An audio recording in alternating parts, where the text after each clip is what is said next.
Hello សួស្តីបងប្អូនខ្ញុំបាត់ក្រៃថ្ងៃនេះខ្ញុំធ្វើការសម្រាយរឿងអង្គរៈការពារបេះដូងវគ្គ2បើសិនជាមានសំឡេងរំខានសូមបងប្អូនអធិស្ឋានដោយសារថ្ងៃនេះគឺជាថ្ងៃទី1នៃបុណ្យចូលឆ្នាំខ្មែររបស់យើងដោយចាប់ផ្ដើមរឿងមកតួឯកស្រីរបស់យើងបានអ៊ិនជាមួយនឹងតួប្រុសជាខ្លាំងរួចតួឯកស្រីរបស់យើងក៏បានរត់ចេញមកកាត់មកក្នុងបារដែលពួកគាត់បាននិយាយគ្នាពេលនោះស្រាប់តែមានបរិសម្នាក់បានដើរសំដៅចូលមកដោយគាត់មានឈ្មោះថា Roman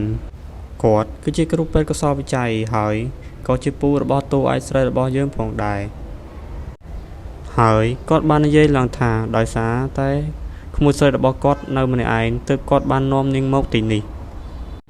តួឯកស្រីរបស់យើងមានការខឹងពូរបស់គាត់ជាខ្លាំងដោយសារតែគាត់មកទីនេះលឿនពេកហើយមូលហេតុដែលតួឯកស្រីរបស់យើងបានមកដល់ទីនេះគឺដោយសារតែពូរបស់គាត់បានចាប់គាត់ចេញពីពួកម៉ាក់នាងមកហើយតួឯកស្រីរបស់យើងមានការអៀននឹងតួប្រុសជាខ្លាំងគាត់បានលួចសម្លឹងមើលមកតួឯកប្រុសរបស់យើងមើលទៅពូរបស់តួឯកស្រីរបស់យើងមានការខ្វាយខ្វល់ជាមួយតួឯកស្រីរបស់យើងហើយពូតួឯកស្រីរបស់យើងបានសួរទៅកាន់គាត់ថាហេតុអ្វីបានជាក្មួយជាយន្តហោះមកតែម្នាក់ឯង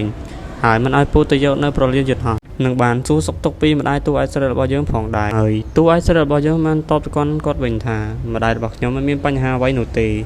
ហើយលោកពូរបស់តួឯកស្រីរបស់យើងក៏បានលើកឡើងពីរឿងតួឯកស្រីរបស់យើងនឹងអបិចារ៉េតផងដែរធ្វើឲ្យតួឯកស្រីរបស់យើងមានការមិនសប្បាយចិត្តជាខ្លាំងជាមួយនឹងលោកពូរបស់គាត់តួឯកស្រីរបស់យើងក៏បានសម្លឹងទៅមើលតួឯកប្រុសរបស់យើងផងដែរពីព្រមនោះពួកម៉ាក់របស់តួឯកប្រុសរបស់យើងគាត់ក៏បាននិយាយទៅកាន់ពូរបស់តួឯកស្រីយើងថានាងទើបតែបែកបាក់ស្នេហាសូមកុំដាក់សម្ពាធទៅលើនាងខ្លាំងពេកហើយគេក៏បាននិយាយទៅកាន់តួឯកប្រុសរបស់យើងថាឯងមិនគិតជួយនាងទេឬភ្លាមនោះតួឯកស្រីរបស់យើងនាងបានសម្លឹងទៅមើលតួឯកប្រុសរបស់យើងទៀតហើយពេលដែលតួឯកប្រុសរបស់យើងងាកមកធ្វើឲ្យតួស្រីមានការអៀនជាខ្លាំងនាងក៏បានលើកស្រានៅក្នុងពេញដាច់តែម្ដងធ្វើឲ្យនាងស្រវឹង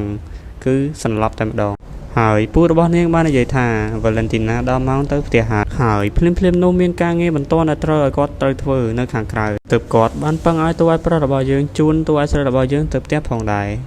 ហើយពូម៉ារបស់តួឯកប្រុសរបស់យើងបាននិយាយឡើងថាហេតុអ្វីមិនឲ្យខ្ញុំជូននាងទៅផ្ទះពូរបស់តួឯកស្រីយើងបានតបទៅកាន់គេវិញថាដោយខ្សែខ្ញុំមិនទុកចិត្តអ្នកពេលនោះពូម៉ារបស់តួឯកប្រុសរបស់យើងបានខំនិយាយទៅកាន់តួឯកប្រុសរបស់យើងជាច្រើនអំពីរបៀបនៃការធ្វើស៊ីទៅលើតួឯកស្រីប៉ុន្តែតួឯកប្រុសរបស់យើងមិនខ្វល់នឹងគេនោះទេរួចតួឯកប្រុសរបស់យើងក៏បានយកអាវទៅដណ្ដប់ឲ្យនឹងតួឯកស្រីរួចគាត់ក៏បានចាប់លើកតួឯកស្រីរបស់យើង3ដើម្បីយកនាងទៅផ្ទះហើយរឿងរបស់យើងនៅក្នុងអេពីសូតនេះក៏បានមកដល់ទីបញ្ចប់ហើយខ្ញុំក៏សូមអភ័យទោសចំពោះការសម្លេងរំខានពីខាងក្រៅដោយសារថ្ងៃនេះគឺជាថ្ងៃទី1នៃពិធីបុណ្យចូលឆ្នាំខ្មែរជាចុងក្រោយសូមឲ្យបងប្អូនធ្វើការដំណើរកម្សាន្តបានទទួលសេចក្តីសុខសេចក្តីចម្រើន